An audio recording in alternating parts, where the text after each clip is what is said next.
ओम महाकालिकाय नमः। प्रभातखबर.com में आपका स्वागत है। मैं इस साल का दूसरा चंद्र ग्रहण के बारे में आप लोग के सामने में कुछ जानकारियाँ प्रस्तुत कर रहा हूँ। 8 सितंबर 2024 बुधवार को साल का दूसरा चंद्र ग्रहण लगने जा रहा है। ऐसे तो यह आंशिक चंद्र ग्रहण होगा जिसका प्रभाव दुनिया भर में रहेगा।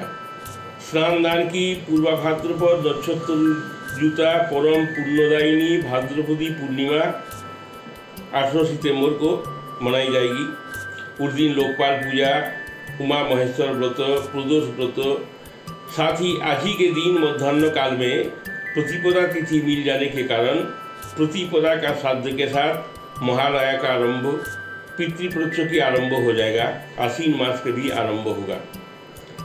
तो 8 सितंबर को जो दूसरा चंद्र ग्रहण लगने जा रहा है कि क्या इस चंद्र ग्रहण का प्रभाव पितृपक्ष पर लगेगा या उमा महेश्वर पूजा पर लगेगा या भाद्रपदी जो पूर्णिमा, जो स्नानदान की पूर्णिमा है, उस पर इसका क्या असर पड़ेगा, इस संदर्भ पर हम आप लोग को कुछ जानकारी दे रहे हैं। ये बुधवार के दिन 8 सितंबर को जो चंद्र ग्रहण लग रहा है वो खंडग्रास अर्थात आर्थिक चंद्र ग्रहण लगेगा। ये ग्रहण भारत में नहीं दिखाई देगा। इस तरह के ग्रहण का कोई भी धर्मशास्त्रीय महत्व नहीं होता। ऐसे में भारत में सूतक काल भी मान्य नहीं होगा। ग्रहण जहाँ दिखाई देता है शास्त्रों के अनुसार सूतक भी वहीं लगता है एवं धर्मशास्त्रीय मान्यताएं भी वहीं लागू होती है। हालांकि कुछ मनीषियों के अनुसार शास्त्रों नियमों का ग्रहण के समय जरूर पालन करें। यह चंद्र ग्रहण पूर्वा भाद्रपद नक्षत्र और कुंभ राशि दिवा 7:08 के उपरांत मीन राशि पर में लगेगा। भाद्रपद पूर्णिमा तथा महालया आरंभ के दिन ग्रहण लगने से देश, दुनिया, जनजीवन पर इसका विशेष असर डालता है। ऐसी स्थिति में इससे जुड़े कुछ उपाय करने से विशेष शुभफल की भी प्राप्ति होती है। ऐसा माना जा रहा है कि यह ग्रहण यूरोप, मध्य एशिया, दक्षिण अमेरिका, अफ्रीका, हिंद महासागर, अटलांटिका, आर्कटिक, इराक, ईरान तथा रूस के कुछ भागों में दिखाई देगा। भारतीय समय के अनुसार इस ग्रहण का उपछाया पर्स प्रातः 6:09, उपछाया मोक्ष दिवा 10:19 पर होगा। लेकिन ग्रहण का आरंभ सुबह 7:42:29 से होगा। ग्रहण मध्य 8:14:23 तथा ग्रहण मोक्ष का ग्रहण की समाप्ति सुबह 8:47:54 पर होगी। ग्रहण की स्थिति 1 घंटे 5 मिनट। ग्रहण की कुल अवधि जहाँ से उपछाया का स्पर्श हुआ उसके अनुसार ग्रहण की कुल अवधि 4 घंटे 10 मिनट तक होगी।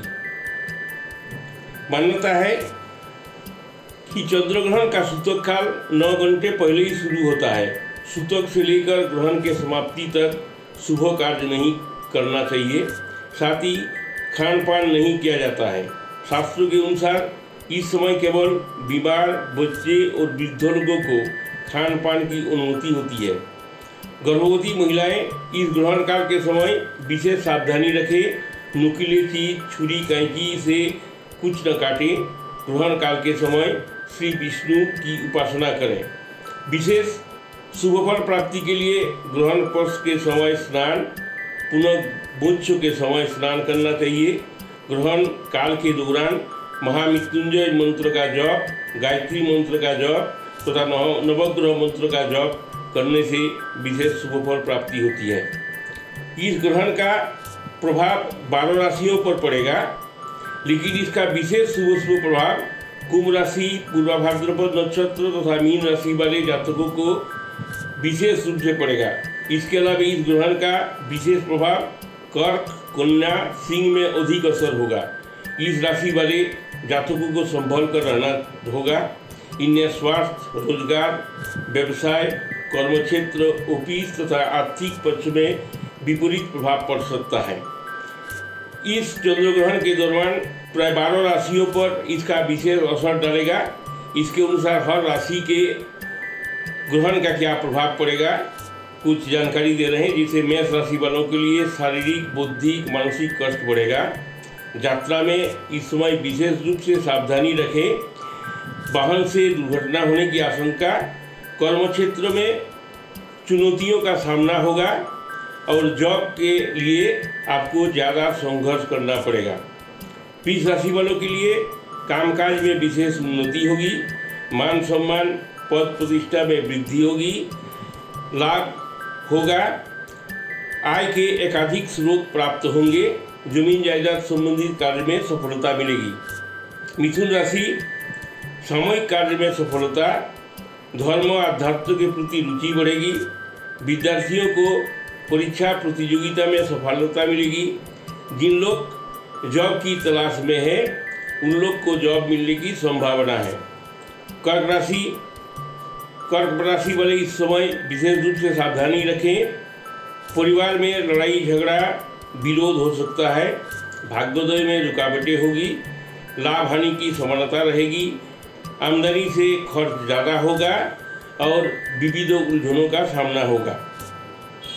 सिंह राशि, चंद्रग्रहण के दरमियान आपको समस्याएं, जटिलता बढ़ेगी। उत्साहहीनता बढ़ जाने से कार्यों में सफलता संदिग्ध होगी। आर्थिक हानि होगी। वाहन की सवारी सावधानी से करें। अगर कहीं बाहर जाना है तो इस समय स्थगित रखें। कन्या राशि, कठिन परिश्रम प्रयत्न से आपको आवश्यक कार्य में सफलता मिलेगी। पारिवारिक दायित्व का निर्वाह होगा। संतान पक्ष से शुभ समाचार की प्राप्ति होगी। तुला राशि, अधूरे संकल्प पूरे होंगे। आयु आरोग्य की रक्षा होगी। साहस पराक्रम से हर कार्य पूरे होंगे। आर्थिक लाभ होगा। वृश्चिक राशि, इस ग्रहण के दरमियान विशेष रूप से सावधान रहें। आपका मन अशांत रहेगा। धन हानि, जॉब के लिए संघर्ष करना पड़ेगा। क्रोध, जोश, उतावलेपन में वृद्धि होगी। परिवार में अशांति का वातावरण रहेगा। धनु राशि, अप्रत्याशित स्थितियों के कारण नौकरी व्यवसाय में लाभ होगा। आवश्यक कार्य में सफलता मिलेगी। बकाये रकम की प्राप्ति होगी। मकर राशि, बेचैनी दूर होगी। आपका बिगड़ा काम बनेगा। नौकरी व्यापार में सफलता मिलेगी। धन लाभ होगा। जमीन जायदाद संबंधित कार्य में सफलता मिलेगी। कुंभ राशि, स्वास्थ्य पर विशेष रूप से ध्यान रखें। मानसिक उलझन, दुष्टजनों से परेशानी होगी। धन पक्ष के प्रति सचेत रहें और इस समय किसी को भी उधार न दें और वाहन की सवारी भी सावधानी से करें। मीन राशि, दैनिक कामकाज अधिक परिश्रम से आंशिक रूप से ही पूरे होंगे। दौड़ धूप निरर्थक साबित होगा। परिवार में अशांति रहेगा। वाहन की सवारी सावधानी से करें। ऐसे तो इस आंशिक चंद्रग्रहण का प्रभाव पूरे विश्व में पड़ेगा। प्राकृतिक आपदाएं, भूकंप, बाढ़, जान वाहन की दुर्घटना, विमान दुर्घटनाएं होगी।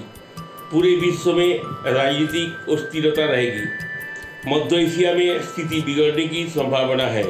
रूस, ब्राज़ील, दक्षिण अफ्रीका, जिम्बाब्वे में आंतरिक अशांति रहेगी। इन देशों में अनेक तरह के उपद्रव होने की आशंका।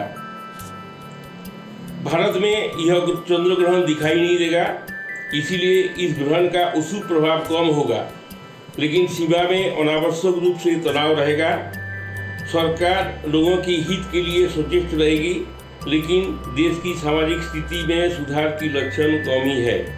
अनेक महत्वपूर्ण व्यक्तियों के पदच्युति और पदोन्नति होगी। देश में अर्थतंत्र की विफलता, मुद्रा की अवमूल्यन, महंगाई में वृद्धि, चारित्रिक पतन, अंतर्राष्ट्रीय स्तर पर देश की साख में कमी से राजनेताओं के तनाव का सामना होगा। विभिन्न असामाजिक एवं अपराधी तत्वों की सांठगांठ से देश की अर्थव्यवस्था, सामाजिक एवं राजनीतिक शांति भंग होगी।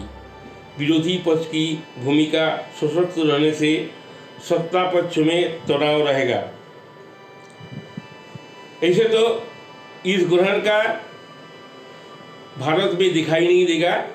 धर्मशास्त्रों के अनुसार इस ग्रहण का सूतककाल भी नहीं लगेगा, लेकिन जिन राशियों के लिए यह ग्रहण विशेष रूप से अशुभ है, विशेष रूप से प्रभाव डालेगा, उन लोगों को इस ग्रहण के समय इष्टदेव या भगवान शिव का ध्यान करें, नमः शिवाय मंत्र का जप करें, महामृत्युंजय मंत्रों की उपासना करें, श्री विष्णु की उपासना करें, तो आपको हर स्थिति में सुधार होगी, आपकी मनोकामना पूर्ण होगी।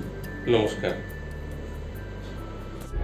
प्रभातखबर.com, विश्वास वही, रफ्तार नहीं।